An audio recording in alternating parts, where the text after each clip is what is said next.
Hello, I'm doing a series of um, Studio Ghibli uh, reaction videos. This is my first one, Grave of the Fireflies.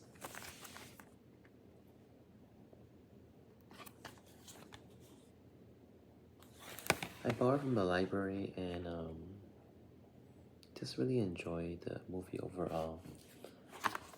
Um, it's one of the top 12 animated movies of all time. An emotional experience so powerful that it forces rethinking of animation. It belongs on any list of the greatest war films ever made. Totally agree with that with Roger Ebert.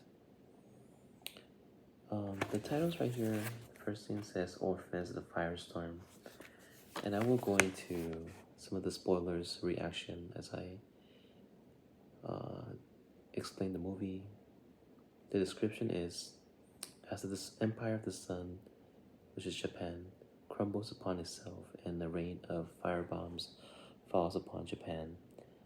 The final death march of a nation is echoed in the millions of smaller tragedies.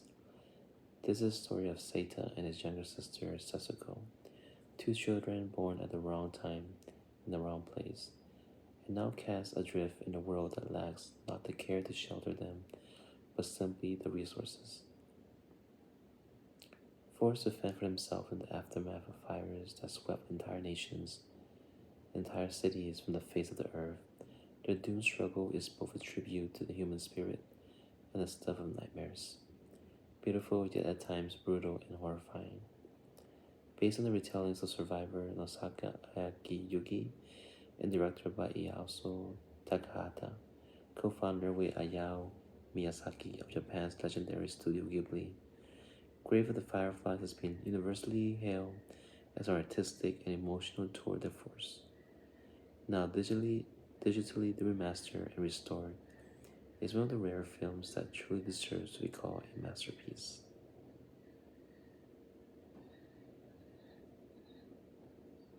This film was first made in 1988 and remastered in 2012. Um, honest truth, when I first started watching this movie, I had no idea what it was about. And as I watched, it quickly became apparent what it was all about. And I'm gonna go into some reactions and spoilers of details in the movie.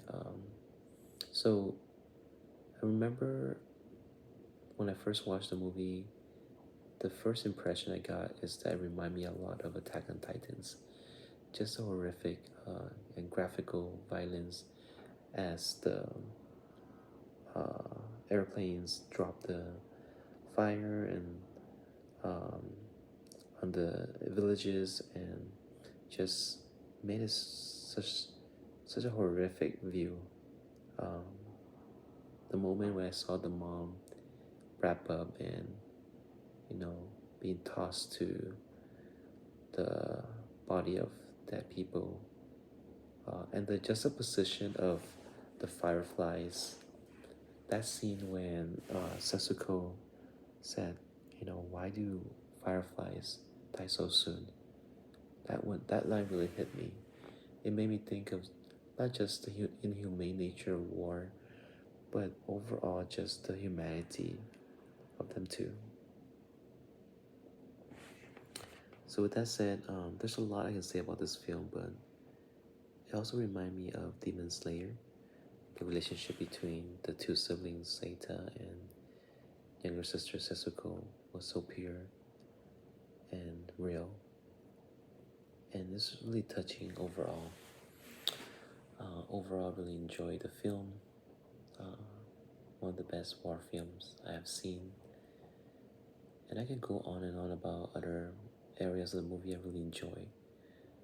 From the way the brother was really trying to protect the sister, and the whole time, it seems like the sister knew that this was happening, that mom passed away. And that moment when the brother Saita just pour out his emotions and start crying because just was holding it for so long. And truly, at the end, when I was finishing watching the movie, I was just felt this sense of anger, frustration on war itself.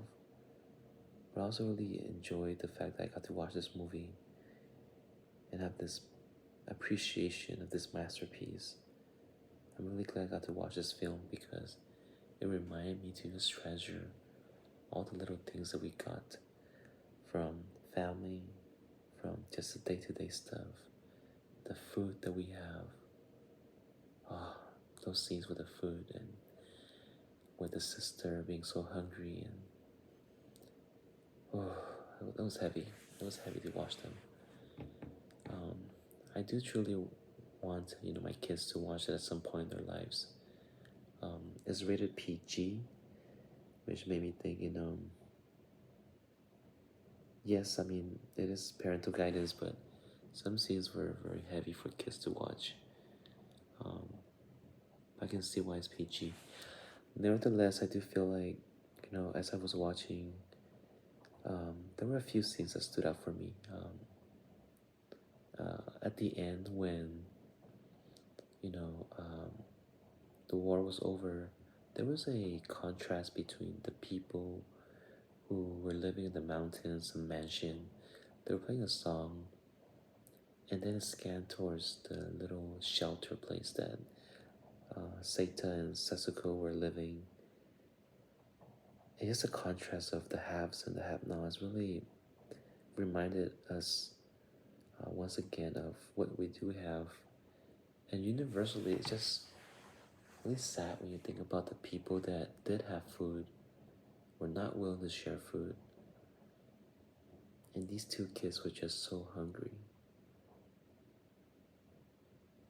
And I read some comments online about how, if they only lived with the ant, they would have survived. But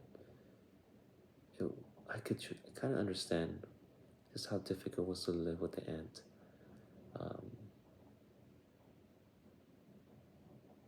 and the yearning for freedom, the yearning to be independent, was stronger than just the mere idea of living under someone that kept criticizing them and calling them this and that.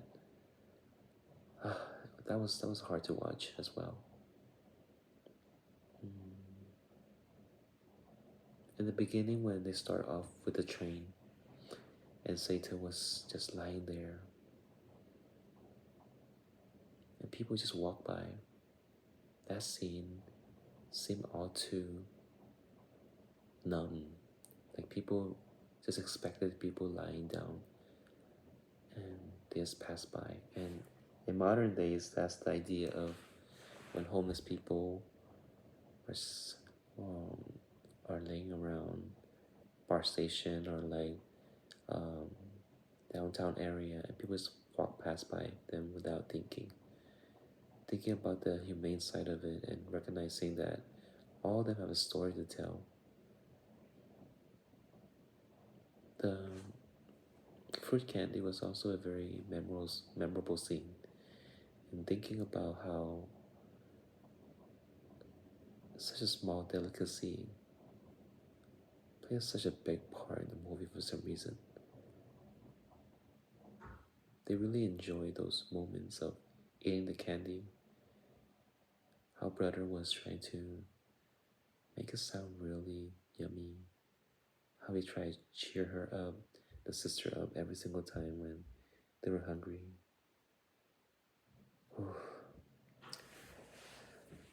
I think those are the main scenes that I really enjoy and stood out for me. As I would think about the Fireflies, it's really a metaphor for the airplanes that were shooting down and just kill so many civilians. That part was really heartbreaking to watch. Anyways, I would highly recommend this film.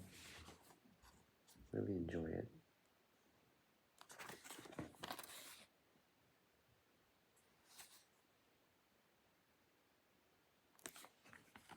Thank you.